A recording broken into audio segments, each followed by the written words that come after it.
Friends మరి ఇంత ఘోరమా? మన నవంబర్ 26 ఇండియన్ కాన్స్టిట్యూషన్ రోజు ఇండియా మొత్తం మధ్యప్రదేశ్లోని శివపురి డిస్టిక్ దళితుడైన నారావ్ జాదవ్కి 27 ఏళ్ళు ఉంటాయి. తనని ఎంత ఘోరంగా కొట్టి చంపుతారంటే తన మేనత్త ఊరికి పొలం పనుల సహాయం కోసం అప్పుడప్పుడు వెళ్ళేవాడు. అక్కడ గ్రామ సర్పంచ్ హోటల్ నుండి వీళ్ళ పొలంలోకి పైప్ లైన్లు ఉన్నాయి. అయితే పొలం పనులు చేస్తూ పైప్ లైన్లు అడ్డంగా ఉన్నాయని పైపులు తొలగిస్తాడు. వెంటనే సర్పంచ్ అతని కుటుంబ సభ్యులు మిగతా 8 మంది కలిసి అతన్ని ఘోరంగా లేవలేని పరిస్థితి వరకు కొట్టి చంపేస్తారు. కొట్టేంత తప్పు తను చేశాడా? చట్టాన్ని చేతులకు తీసుకొని అట్లా ఎట్లా కొట్టి చంపుతారు?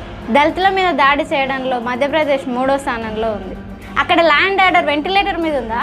అతను నిజంగా తప్పు చేస్తుంటే రిపేర్ చేయించుకోవాలి లేదా నష్టపరిహారం కట్టించుకోవాలి. అది కూడా కాదంటే కేసు పెట్టాలి. అక్కడ 20 ఇయర్స్ నుండి బీజేపీ కాకపోతే కాంగ్రెస్ గవర్నమెంట్ ఫామ్ చేస్తున్నారు, కానీ దళితుల మీద క్యాస్ట్ డిస్క్రిమినేషన్ వైలెన్స్ మాత్రం తగ్గించలేకపోయారు. దళితుల మీద ఇంకెక్కడ దాడులు జరుగుతున్నాయి అన్న వాళ్ళు ఈ విషయం తెలుసుకోవాలి. నారావ్ జాదవ్కి న్యాయం జరిగేంత వరకు ఈ వీడియో షేర్ చేయండి.